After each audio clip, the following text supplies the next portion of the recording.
Welcome, you guys, to the Man Up Club Presents podcast. I'm your host, Celena. Lena, a.k.a. Sis of Sis Alone Bro. And today we have a very special episode for you guys. It's almost 4th of July, okay? Fireworks in the air, celebrating that freedom. Today we are going to sit down with a man who is a creative force from Southside Minneapolis. He has a background in entertainment, education, and youth work. His name is Daniel Webster. Daniel, say what's up to the people. What's going on? Full name Daniel Lee Webster. Okay. My mom would get mad if I didn't say it. I know, that's right. He shares we're going to hear his journey from Washburn High School to being a positive-minded man in our community, how he's used his love for creativity to uplift his drive and impact on the community. And then we're also going to talk a little bit about what it means to be a young Black man in America, how our culture both builds and breaks us, and why sometimes the biggest battles are internal. Okay? But before we get into it, got to give honor to the podcast, okay? This is the Man Up Club, okay? If you don't know what the Man Up Club is, it is a positive, inspirational mentor leadership organization for young men of color between the ages of 13 and 24 years old. You know, we teach life skills, social skills, academic discipline, and civic responsibility. And it is our due diligence to give platforms to men in our community who are doing great, amazing, wonderful, exciting things. So that's why we do what we do. And if you have a young man who would like to be in the Man Up Club, we do a whole bunch of fun stuff. Everything from music to culinary arts to a gardening program, fitness. Make sure you go to themanupclub.org, okay? Themanupclub.org. Now, Daniel, what you say we getting into it? Yes or no? Yes. Okay, let's get into it.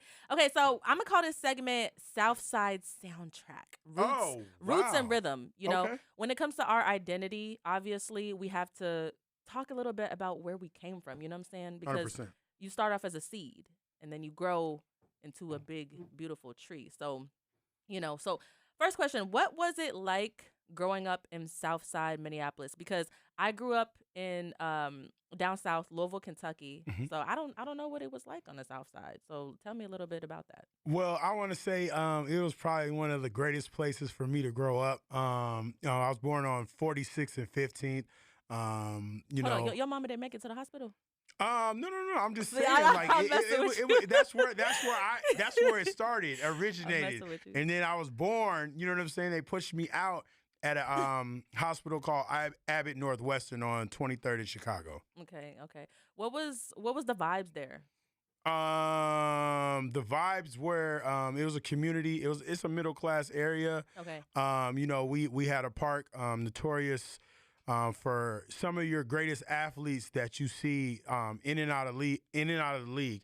McCray Park grew out a lot of leaders. If you do the history on that park, you'll see it has a lot of roots for coaches and a lot of athletes from Larry Fitzgerald to Quincy Avery. I mean, I can go on and on, but no, it was a beautiful park.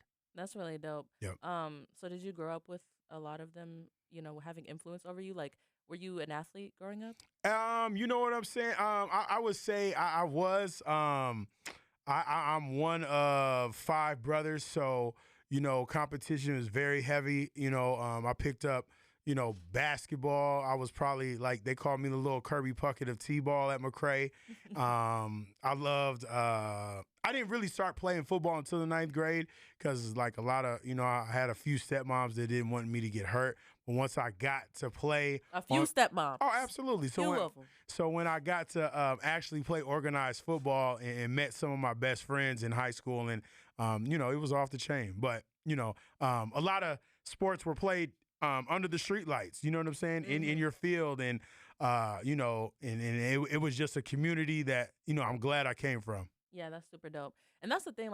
Another thing is I emphasize the fact that you have multiple stepmoms, because I feel like it's fair to say that that saying that's it takes a village to raise a child. Absolutely. I feel like that's kind of the sense that I'm getting when you say that. Okay. Is that true? Would you say that there was a lot of people in the community who helped to raise you? The community was there. What helped raise me was my family. You know what I'm saying? That's who kind of like raised me. Like community was more so, you know, how we interacted with people. You know what I'm saying? But like we all kind of, you know, I had close friends that I would go to their mom's house, or, you know, my house was a kicking spot. You know what I'm saying? For certain, you know, things. But like my family really raised me, and then my community, we all kind of embraced each other no matter what was going on. I feel that. When I was growing up, like I had a couple girlfriends who, you know, I would go over their house and their parents would just treat me like one of their own, and like For sure. but one of the things that I think is very critical to like how we grow up is obviously the influence that other people have on us, and how they can relate to us. But here's the thing with me. So growing up, I had like one white friend. Okay. Or yeah, I had like one white friend, and she was 2 houses down from me. Shout out Heather Dutton. But like I just remember like going through like middle school, high school and stuff. I don't know why I didn't connect with like I don't know. I think it was just because I was like down south. So my question to you is like, did you grow up having white friends? Oh, absolutely. I mean, the thing about South Minneapolis, it's to be honest with you, like there was only a couple of like incidents where I felt like, you know, race played a thing, but I really growing up, I didn't really see that in our community. Like there was a couple, I remember there was like a mean warehouse worker that said like something racial, but outside of that, growing up over South, you had a mix of everybody, you know, and it was never like a white or black thing, or you know, it was all walks of life. You know what I'm saying? And it was beautiful, and that's what, you know, I appreciate so much. But you know, on different sides of Minneapolis, and you know, you'll have, you know, different tension with different races and stuff like that. But on the South Side, like it was more like you know, everybody was kind of, you know, treated equal to a certain extent, for my experience growing up. Yep. Yeah, that's super real, and I sense that from you. Yeah. You know, and especially like Minneapolis. Yep. It is like a melting pot inside of a melting pot, because you know 100%. America is known as the melting pot, but Minneapolis is like where it really just kind of gets even more diverse. Yep. Because when I moved from Kentucky to Minnesota, I experienced like a culture shock. Because the high school I went to was Central High School, which was Muhammad Ali's high school, and at the time, way. yeah. Oh wow. Yes. Oh, that's dope. Super dope. Yeah, and the time that I went there, it was predominantly black. You know? So when we would have homecomings and stuff like that, football games, like, you know, they playing black people music. You know what I'm saying? But when I went up here to Minnesota, it was the first time in my life where I experienced being like one of 5 black people in a classroom, and I was like, oh snaps, like this is different. You know, we go to homecoming up here, and it's like they're playing different types of music, and I was like, okay, not everybody gets down and twerk and all that stuff. Yeah, no. It's good that you grew up with that diversity like that. You know? I would say this, like outside of like the metropolitan area, like Minneapolis, St. Paul, and now kind of like Brooklyn Park and these kind of sub cities, it is very segregated for sure. You know what I'm saying? Outside the city for sure. You know, but in your intimate community, yeah, or even in Minneapolis a little bit, like it's not as strong as like down south or a lot of, you know, different cities and states like that. But yeah, outside of those areas, like because I work for an organization called Catholic Charities, and they kind of broke down like how Minneapolis, outside of those areas, we're one of the most we were at like in 2008 one of the most segregated states, like far as like having people of color in the state. Like outside of like the metropolitan area, there's not, you know, or very little to none. That's crazy. And that was like a fact that, you know, I didn't know at all, you know, as far as the state goes. Right. That's crazy. Would you say, like, looking back over time, has it gotten better, in your opinion? Just being like a native Minnesotan, like, do you think that we're moving racially in the right direction? Considering like everything that's happened with like George Floyd, just considering everything, like, do you think like overall Minnesota is becoming more inclusive and it feels like home to everybody? Because we got Somalians here, we got all that. Yeah, I'm gonna say Minneapolis for sure. Like outside of Minnesota, like I think it's a eye opener. You know what I'm saying? They're becoming more aware of what's, you know, it's a spotlight. Like it's there, people get it, but once you like, unless you experience it or going through it, you'll never get it. Like I'll tell you, like, hey man, you know, if you cross the street, you know, if you don't pay attention to these lights, I can tell you one thing, but until it's time for you to go do that, you know what I'm saying? You're going to have to experience that. And I think that all that experience over these last couple of years have shown people like this is what we've been fighting for all these years. You know what I'm saying? Yeah. We're not just doing this for nothing. Yeah. And it's taken for this, and this is probably one of, a million things of, this to happen to feel that effect. I feel that. Yep. Okay, so let's get back a little bit into more of you. So how did you get into music? Because you have this passion. You have this passion for music. Yep. You worked at High School for Recording Arts. You work with the youth. They Yep. love music. You know what I'm saying? How did you get into it? You got the Prince on. You rocking the Prince. For sure. You feel me? Yep. Should I go into that or wait for that 1 minute? You can go into it and then we Or can just pick keep it going? up. Okay, Yeah. cool. Shoot, man, my music roots start at the the bottom of my auntie's basement. Hearing records.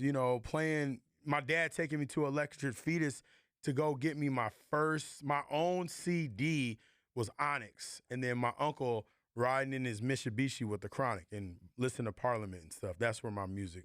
See, I don't know nothing about that. That's what I'm saying. You got a lot of homework to do, and that's okay. Yes, okay. Yeah. See it, but it's okay. I'm admitting it though. It's okay. No, that's what I'm saying. You I'm feel here to me? educate. That's why I love Yes. it, in being in music and education. Yeah, I love that. Yep. That's super dope. This is the Man Up Club Presents podcast, and we'll be right back with Daniel. Okay, we're back on the Man Up Club Presents podcast, getting to know Daniel a little bit. I'm listening to a couple things. So I'm hearing, family obviously is very important to you. Music has also made a big impact on you. If there was to be like a Daniel gumbo, what are some of the key ingredients that make you who you are? I would say rice for sure. You said rice? Yeah, because Oh, I'm right there.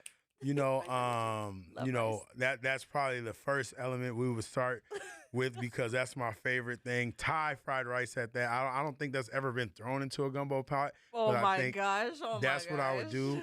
The chicken, from Sawadi because that's my favorite. And with rice, that's kind of like the fundamental base of it. And with me, it's kind of just like, just family, that's where it starts with me. Like I said before, I got 4 brothers. I was raised by my father and my mother, even though, that whole side is from D.C., but she was always, always is, a very, a motherly force. And, that's where it would start with me, with those 2 people for sure. And then my brothers.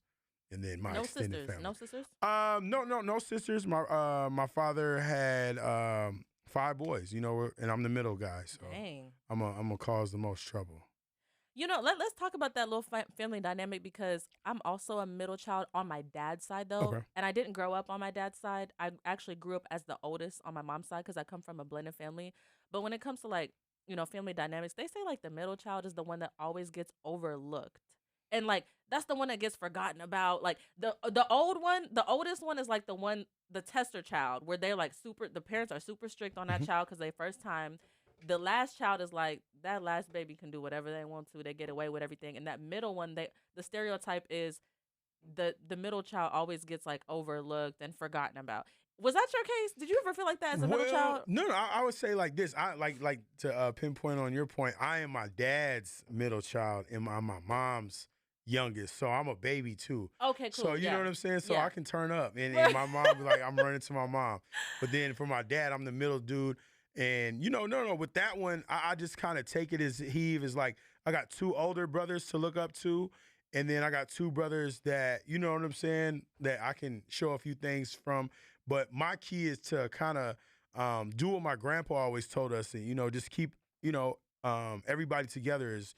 Through good and bad times. You know what I'm saying? Like everybody's growing in their own ways, but I'm always one call away for, those guys, Yeah. No matter what, how good or bad we're doing. Like, when some people like, even when I moved to LA, everyone's like, oh, you're too busy now. They're like, nah. I said, man, there's never not a time where I'm doing, anything in the world where, if I can't pick it up, I'm gonna text you and be like right back, and that goes for a lot of people in my family and in my life that, one of the things I kind of say is I'm always one call away. That's really dope. Yep. Where did you develop that mindset about caring about people to tell people like I'm always one call away? That wasn't just for your family that you had that mindset towards? No, it's something that like I kind of pride myself in. I never want to be too busy or like too, you know what I'm saying? Whatever. Like there's certain people in this world that um have that access to me because I know they're always one call away. You know what Hmm. I'm saying? I think And it's not everybody needs something. Yeah, I'm just saying. It's like for real. Like shit. everybody needs that. I think.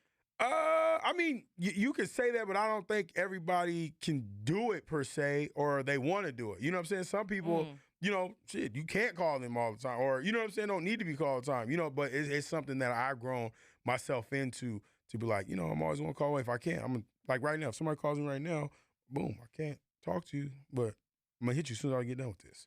Now, see, this is what I said. That's why I said I think everybody needs Oh, okay. that. Oh, for sure. But not everybody, like you said, can be that. Got it. You know what I'm saying? Yeah. I think everybody needs to have somebody that they can always call on and rely on, Oh, very good. Yep. no matter what. Do you have people in your life that you can always call on though? That's the question. That's the question. As a grown man. Yeah, no, for sure. I mean, what I've learned, like at this age in my life, you know what I'm saying? Like, I'm gonna figure out my problems, good or bad, and then I'm gonna kind of assess it, and then I'm gonna call certain people for certain things. You know what I'm saying? Mm-hmm, mm-hmm. Whether it could be good news or bad news, and now that I've learned how like certain people will take certain things. You know what I'm saying? So I don't talk to this person about this that I might, you know what I'm saying? Because I know where that may go. So it's my process of learning and deal with it. Like, to be honest with you, like I deal with a lot of my problems and a lot of my good stuff by myself first. And then I kind of like, all right, I'm going to talk about this with this person because, based on our history of talking, I know this would be a healthy conversation for that. Mm-hmm. Yep. Let me ask the question because this just popped into my mind as you were speaking. Um, as a man, why is it that like I'm trying to figure out how to ask this question the best way, but like I'll put it like this: Mm-hmm. females. I'm not gonna speak for everybody, but I just with us, like I feel like we always have this notion that there's gonna be somebody there for us Mm-hmm. and to protect us, whether Right. we're a little girl or a grown woman, Mm-hmm. because of our role in society. Right. Men are expected to be like providers and carry things. Very good. So as a man, like once you grow out of being a boy, Mm-hmm. is it hard for men to rely on somebody even being as grown as you are? Like, you know what I'm trying to say? Nah. I mean, that's why like growing up, you join certain clubs, Mm-hmm. certain teams. You know what I'm saying? Yeah, And yeah, then when you yeah. get sororities, or even just like what you kind of got to do, a mana club. Like for somebody that's never had that, that's what that provides. Got You know you. what I'm saying? And you Yeah. grow through experiences. You lock that in. Mm-hmm. Like that's just it. I have relationships through some of my childhood, high school homies that I have a better relationship with some of my brothers with. You know what I'm saying? Like, Yeah, that because makes we've sense. been through certain things that I haven't been with y'all, Mm-hmm. and vice versa. It's not nothing good or bad. It's just, it's just different things, or like church groups, or any of that kind of stuff that you spent time in with. That's why, and see, right there is why community is so important, though. For sure. That's why it's so important Yeah. because I feel like, I don't know, I just feel like a lot of people expect men to just deal with everything on their own. Mm-hmm. And I feel like, especially in the Black community, I think therapy is something that like we get afraid of. Like let's just say that you got this situation and it's a lot on you mentally, it's a lot on you spiritually, it's a lot on you What situation? emotional. Or, Anything, like, give me an anything example. in life. Just give me an example. Let's just say that you had, let's just say you had a daughter, Mhm. and you was dealing with some deep baby mama drama, Mhm. and you weren't allowed to see your daughter. Or let's just say maybe it's another situation. Maybe you were diagnosed with a sickness and for some reason you didn't want to broadcast that to everybody. Like those types of things, or a financial issue. Right. Maybe it's Yeah. just like, oh, I can't even provide for myself right now, and I'm this man that society expects to be a provider for. It's like, who do you go to with those problems? Because not all the time men feel like, and you can please correct me if I'm wrong because obviously I'm not a man, but I just think that, excuse me, I think that a lot of them feel like they can't go to like their community because it's too personal. What would you say to young men who feel like they I can't go mean, to nobody? community is such a like a broad thing. Like for example, some of the students that I've kind of worked with over the past 2 years, um, their community might be these three guys they associate with every day. You know what I'm Mm, saying? When I think of community, I'm thinking like schools, parks, all like a broad thing. And it's like it's almost what is your community and what that looks like. What's your community of people? Because like that's one of the four elements of the high school recording arts is community. Like there's a school within that community. You know what I'm saying? yes. Like and there's a culture that goes in with that. There's a community that goes in a workplace. There's Yeah. a community that in different arenas. But I think for now, there's a lot of it's almost a changing of the guard, and I think a lot of males my age that look like me are really doing a lot of good things that the community needs for young males that are having those issues you're talking about. Right. Like you just don't go to anybody to talk about an issue. I got to kind of know you a little bit to tell you what's really going on with me. I'm not just going to talk to you about nothing. You know what I'm saying? Yeah. And I think I want to shout out two people, or matter of fact, Sabathany Community Center, that's been a staple of the South Side for years. And Yes. I was just there too. there you go. Mhm. And then one guy in his program, Tommy, is doing excellent work with his Don't Shoot Guns, Shoot Hoops program. I'm talking about like phenomenal work. Another guy, one of my personal friends, Muhammad, with Touch Community. Yep. Like these are people that really are from this community and been in a lot of real situations, in life, period, good, bad, ugly, or sad, and doing like positive things that that the community needs, and they're from that community, because a lot of times somebody will do good in the community and be so far disattached, and it's like that youth doesn't attach to that because it's so up on a big scale. You know what I'm saying? Yeah. But these guys are accessible. They're telling you, hey, man, believe it or not, I've been in the worst situations possible. You know what I'm saying? Yeah. And now I'm in the best situation possible. And it's for me to reach back and build that rapport with you to show you like, hey, man, let's work on it. And Yeah. it takes work. Like, and that's what I think is the time and what needs to be done is just the work. Like, and passing that torch on, like, because we can sit here and be like, oh, man, it's so bad, everything, but let's work on it. You know what I'm saying? And shine light onto that work that needs to be done instead of just be like, oh, it's so bad, what are we going to do? Like, that's whack. You know what I'm saying? Like, no matter what it is, let's go put in that work and let's do it our way and build that community up that whatever is missing or need be, for sure. I'm learning some things, man. I'm learning some things because one of the things that I'm learning is you choose your community. You define what that is. And the thing that the thing that makes a difference in community is the connections that you have with the people who are involved.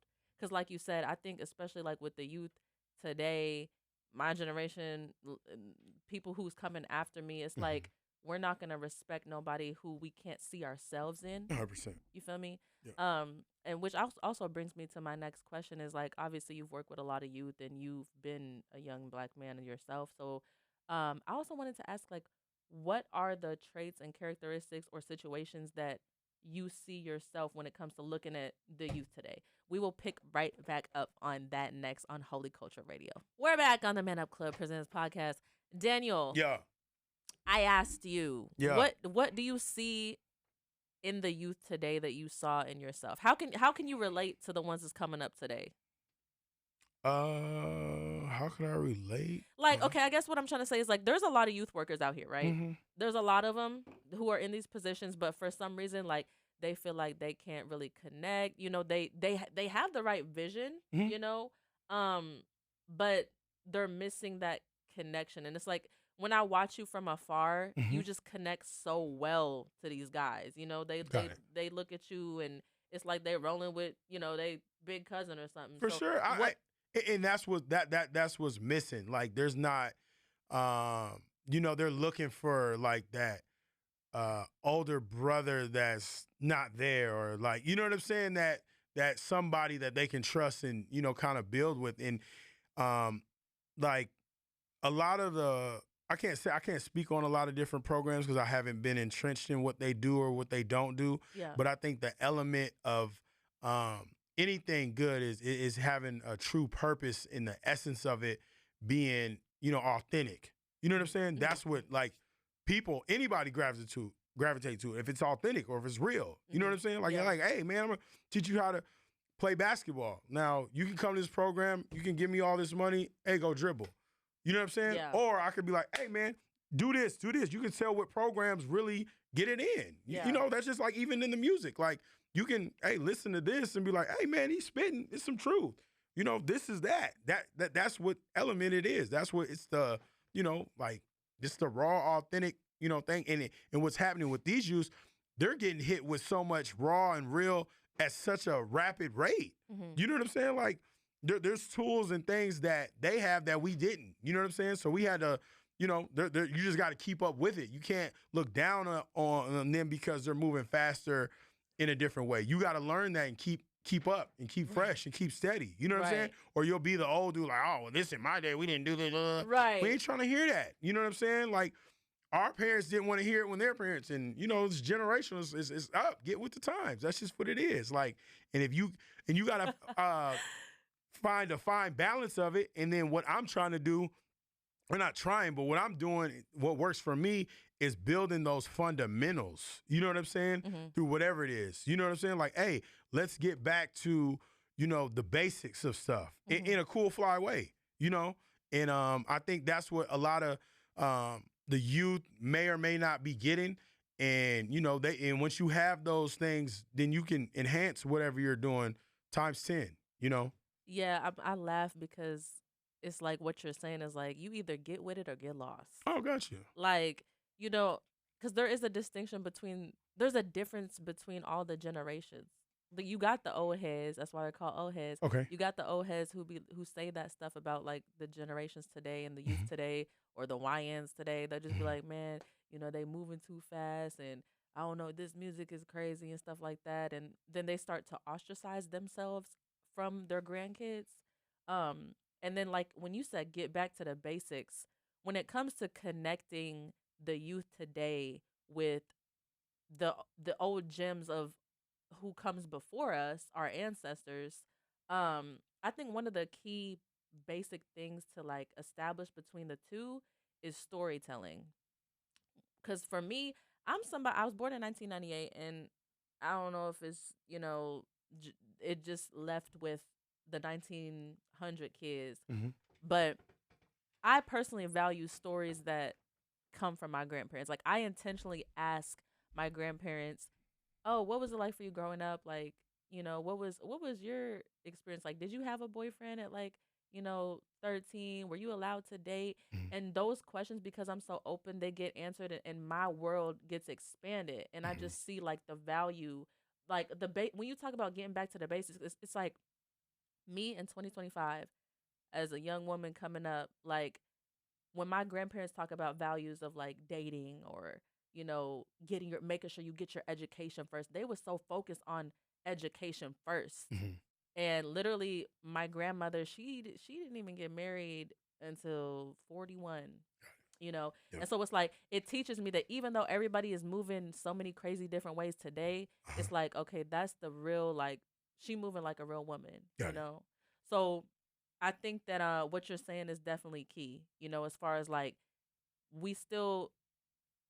people who get older, especially in our Black culture, we have a responsibility to, like you said, be curious to the young ones that's coming up, and also share with them like what you've been through.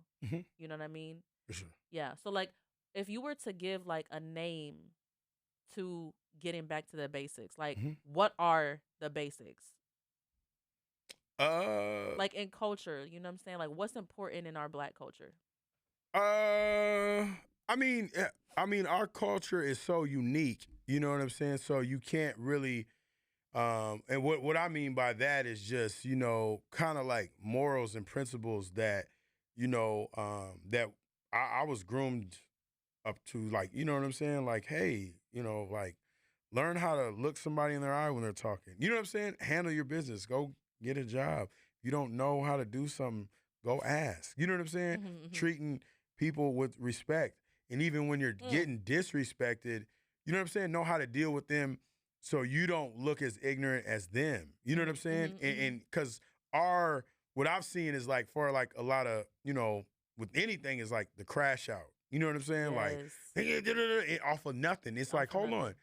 Like, you guys are so much alike that you're letting one little incident or difference turn into see you later for the rest of your life. Right. Or, you know what I'm saying? And even in business and even with some of my peers, like, I'm seeing it. Like, if we don't show that example, how do you think they're going to learn it? You know what I'm saying? Yeah. So it's like, and I ask myself this daily. Like, I got some of my friends in business that, when we don't disagree or whatever, it gets personal so quick. So egos get so flared. Like, what's up? It's like, hold on, man. Chill, bro. Can you just learn to agree to disagree? No. Just look at that email and then reread that and have a conversation on why I sent it, how I sent it, or whatever. It's not just all the way up. It's like, relax. If we can't do something or whatever, that's okay. We'll move on. You know what I'm saying? Like, or if this doesn't work, it's all good. Like, but I think we're living in a time where everything is, or in my world, it's everybody's got to just be a certain type of way. And it's like, all right, and I'm just that way as well. And I'm passionate about certain things. So there's some times where I'm more direct, if anything. You know what I'm saying? Like, through my youth times, I had examples like Tupac, Big, all these guys that, you didn't see, you just seen bits and pieces of what they did versus like what's really going on. They're going to show you, oh, Tupac's acting crazy like this, or I'm acting like, but you don't know there's so many other things he did. You know what I'm saying? Yeah. That's just a partial of that. But if you learn and understand and read, there's a time and place for everything. There's a time and place to be aggressive. There's a time to be protective. There's a time to retreat. There's a time to stand up. There's a time to educate. You know what I'm saying? So that's what I'm telling, like, a lot of the youth. Like, I said, man, like with the youth, man, I love turning up. I said, man, I love to fight, but we're going to do it. We're going to fight for a real reason. You're going to, you know what I'm saying? Matter of fact, at this graduation this year, I said, hey, man, I need all the young black men to stand up because right now, y'all are most important. Y'all got to be most educated because y'all got to protect your moms, your aunties, your daughters, your sisters. You can't do that when you're sitting down in a jail cell. You can't do that 6 feet underneath the ground. So you got to learn certain things that you may not know. Like I had a student, 17 years old, told me, I can't read. I said, for sure. You know what I'm saying? I had another girl like laugh at him. I was like, man, I need you to leave the room. But, for him to even tell me, I said, man, don't worry about that. In a year's time, he's done and he's off doing things he probably didn't even know he could do. So he's picking up, before that, you've got an ankle bracelet. You're doing stuff that requires no education. You know what I'm saying? But when you sit down and learn, it's like, man, I ain't got to do that. I can trust this process of getting a job and doing this and doing all that. But I was like, man, I said, I understand that world you're in for sure.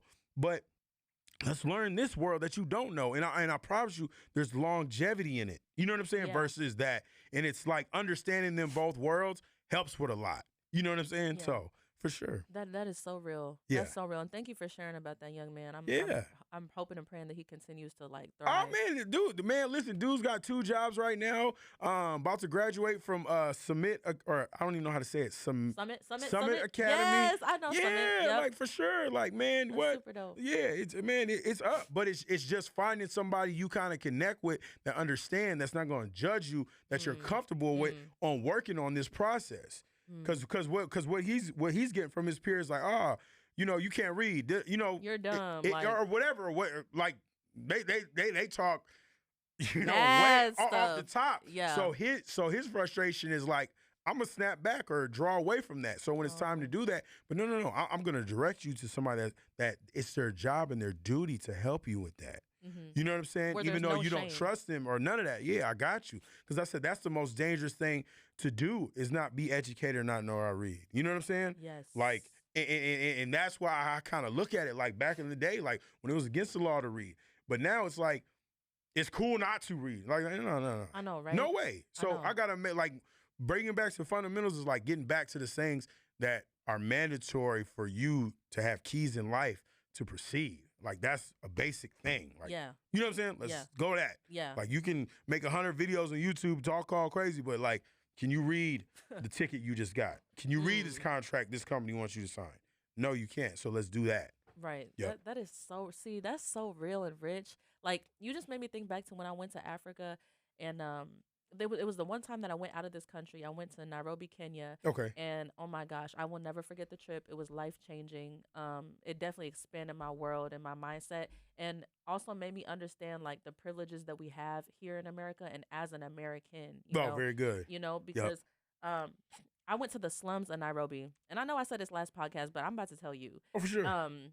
And you know, the kids, like the attitude of the kids who was going to schools there, Yep. like it was like, okay, let's learn. You know what I'm saying? Like they was serious about being in school. You know what I'm saying? Like American culture, because we have these privileges that are given to us, you know, and it's free education. Yep.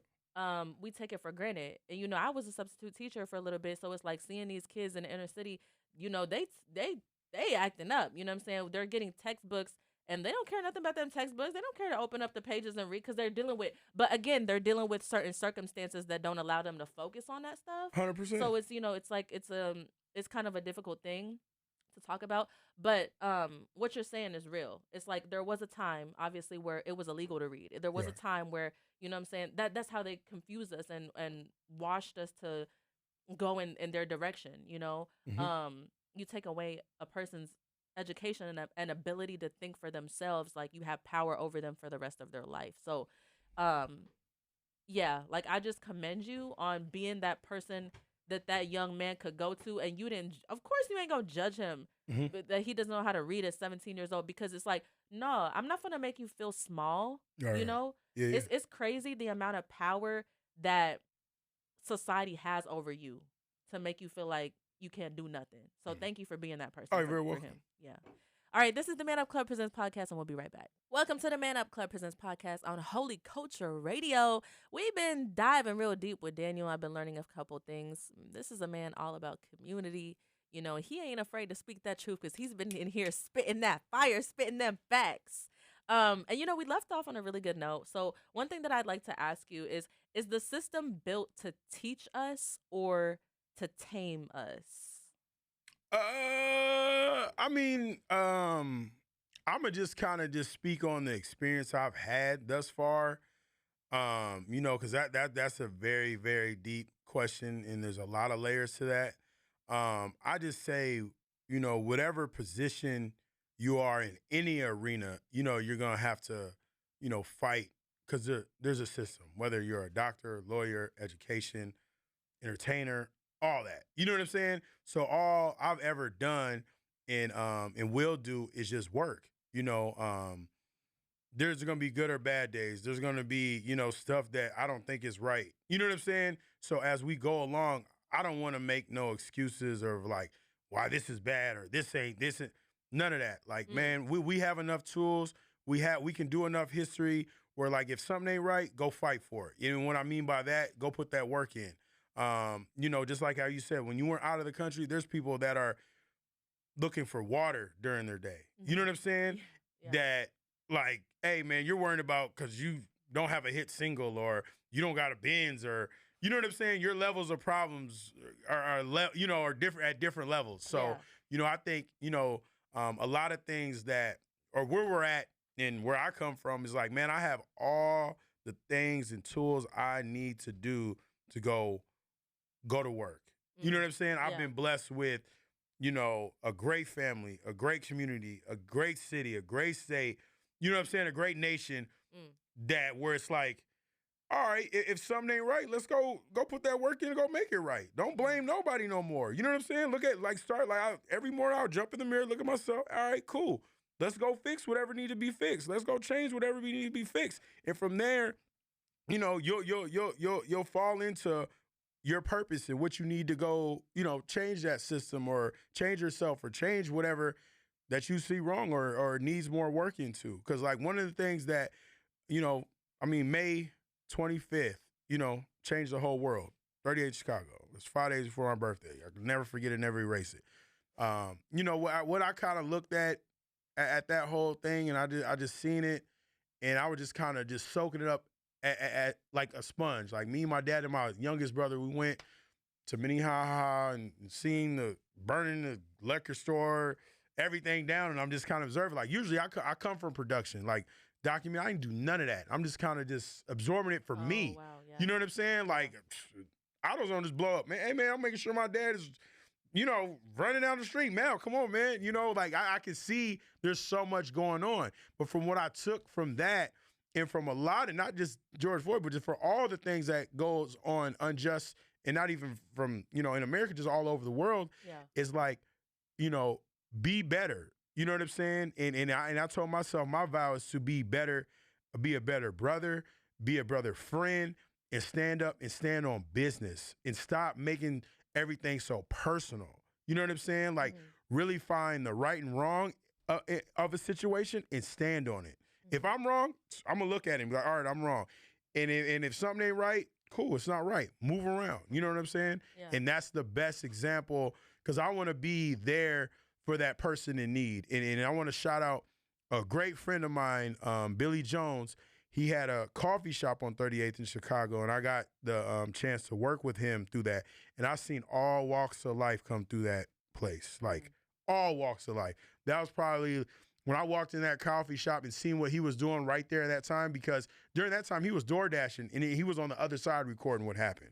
And we went to high school together. You know what I'm saying? He was just 2 years older, so. He was recording what was happening? What happened to George Floyd? Yeah, he was on the other side. Oh my God. While he was door dashing. He thought it was one of his homeboys, so he didn't say nothing. Like he was just like, whatever. But I'm saying all this to say this is that when I seen him needing help in his business, I was like, this is my duty to help you. You know what I'm saying? Because this is like something that needs to be done in our community. You know what I'm saying? Like when you said, hey, if they take, education from you, that education is economics. If you don't have I listened to a speech Obama said, like, man, if you look into a man's eyes and he can't provide for his family, that's one of the biggest opportunities you can ever give a person, is an opportunity to do something. You know what I'm saying? Like if and that was my mission, to like, hey man, just provide an opportunity, whether that's business or anything, like, and inspired to do in whatever because everybody say, oh, you do whatever you want. But yeah, you can, but it needs you need things to do that. You know what I'm saying? Like, hey, if you want to be a doctor, hey man, you need to go to school and do this. You want to be a graphic designer, hey, you got to learn how to do this and this and this and this. You know what I'm saying? Yeah. So that's my mission and what I took from that, and that opened my eyes up to like, stop being personal, especially with people of that look like us in business, because it's like we're so quick, because we have a culture of being the best or having the biggest ego, or I'm the first to do this and da-da-da-da. And it's like, all right, man, you could do that. But, I've had people that, have done stuff that wasn't right. But when it comes around, damn, I was wrong. You know what I'm saying? Yeah. And usually I'm the aggressor. Like somebody does me wrong, you're going to know about it. I'm going to press you.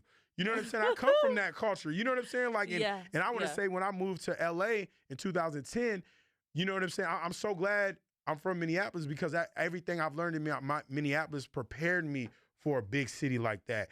And it's very territorial in business and culture and life. Oh, yeah. You know what I'm saying? So you better stand on what you're talking about, whether it's good, bad, ugly, or sad. You know what I'm saying? And somebody's going to pick it up. It's like, we're landed 10,000 lakes. It's pretty.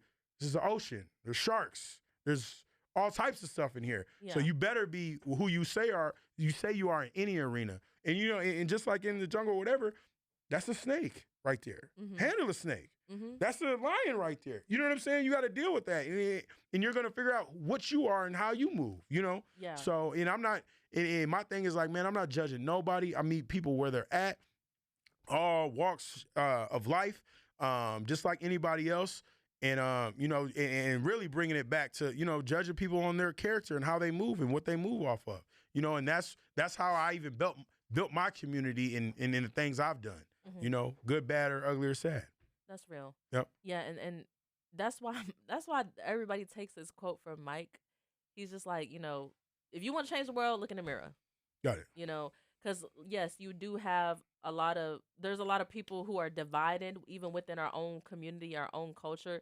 Some people, they'll blame, like you said, they'll blame the system. Okay, the system, da da da da, but they don't do nothing. Got it. You know. Yeah. And then that's why I like your message of, okay, yeah, the system is like this, Right. but what are we gonna do about For it? sure. You know what I'm saying? How am I gonna carry myself? How can I be a better brother? How can I be a better, father? How can I, if I wasn't there before, how can I show up now? Right.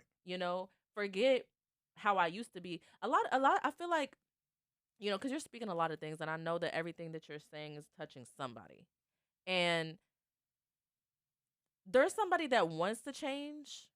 There's people that want to change, but because of their past or because of their pattern or because of their track record and what they're known for, it's like, nah, I'm not about to try to switch up and do something different just because, like, this is what they know me for. Like, this is, what do you say to that? And like we all do, we have a freedom of choice. You know what I'm saying? I'm not like trying to change nobody or none of that. I'm going to do my best to lead by example. And two things that are undefeated, and there's nobody on earth that can escape these two things. That's Mother Nature and Father Time. You know what I'm saying? Like, go ahead, continue doing what you're doing. You're going to see. You're going to get older. Things are constantly changing every day, every minute. Yeah. There's no rewinding this. Yeah, so all I'm telling you is like, hey, I'm giving you a choice. It's like red or blue pill. It's on you. A lot of them taking both, so they're all in another world. But it is what it is, And there's no time. Like, matter of fact, this year I've dedicated myself. There's no time like now. You don't know what life is gonna throw you at. Like, one of my biggest coworkers right now, I love with all my heart. She just got hit with some stuff where she's in the hospital fighting. We were just talking about what we're gonna do next year, in a very passionate way. Now we're talking about what she's gonna do on a daily to fight for her life. You know what I'm saying? So it's like, in me, like when I go see her in the hospital, I'm not like, oh, what are we gonna do? I'm like, hey man, you know what we gotta do today? Let's work on this. You know what I'm saying? Like I said, I don't even want to look at that chart. Just know you got to stay strong for me, for us both, because we got a lot of work to do. You know what I'm saying? Yeah. So, like, and for instance, like one of my best friends, last night we're Javin Logan, sister passed away. So it's like we're like, even just me being here, I didn't even want to be here, but it was the strength of me just like, hey man, I was like, are you all right? Cool. I gotta go do what I gotta do for this day. As soon as I'm done with the day, hey, I'm coming to you, you coming to me, and we're gonna figure it out. You know what I'm saying? Yeah. Because one thing I've just understood is like, man, life happens. It moves it fast. You can go 0 to 100. So enjoy while you're here and do the best you can while you're here. Yeah, that's real. Yeah. How do you stay so positive? I mean, there's a lot of things, man. I read a lot of books. Got a lot of aunties, grandmas, uncles, brothers. Physical fitness, eating, drinking good. And saying what I want when I want. And shoot, man, just live your life. That's a lot of my stuff. I'm not positive a lot of times. So and because that's just the way it works. Like sometimes just got like just being me and being authentic. That's why I think it may come off so positive because it's just what I want to say. Thing. No, it's a good thing because the world needs it. Yeah. Because there's some people that's quite opposite. For sure. Yeah, like and there's nothing it's just wrong with always that. something like. Yeah, it is what it is. Like, and that's cool. And that's where I'm at. I'm not trying to be like, oh, be like me or be none of that. Just being you, man. Just be you. You know, and that's that. And that's what I'm standing on. Just be you. And I'm working on myself every day. Good, bad, ugly, or sad. That should be your tagline, like good, bad. Working on myself, like good, bad, ugly, or sad. Just it is what it is. What are some things that you do to work on yourself? I want to say read, and put a lot of just like read for sure. That's a big thing. That last year I prided myself. I read a book every month. You know what I'm saying? That's $12 a year, and then really getting in that gym. You know what I'm saying? Like, I want to shout out Sizzle, Brian. He's always opened up that gym for me. 2 players that came out of his AAU program won a championship with OKC. They're going to have a big old thing tomorrow at 3 o'clock at one of the recreation centers, Jimmy Lee. And, that's probably the main ingredients, read and physical fitness, like for sure.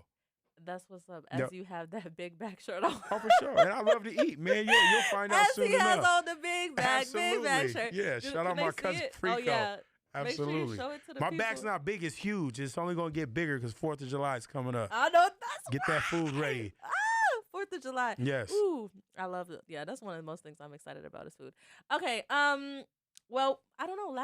What are some kind of last thoughts on just any advice that you could give any young man out there? Last thoughts. I would say, hey man, go put in work, learn, read. You know what I'm saying? Life is short, but it's long. Enjoy it. Wherever, it's a journey. You do not have to be perfect. Man, listen, I've done things that, I'm good. I'm happy about, not good at. It's a journey. It's life. Love it, and always improve. And it's live life. Live life to the Yeah. fullest. There you have it. Thank you so much, Daniel, for being on You're here. welcome and so giving much. Us, yes, and giving us your energy and just your Always. experience. Yeah, for sure. Okay, well, we will get you guys back on another episode of the Man Up Club Presents podcast. This has been Holy Culture Radio. Thank you so much for hosting us, and we will be back.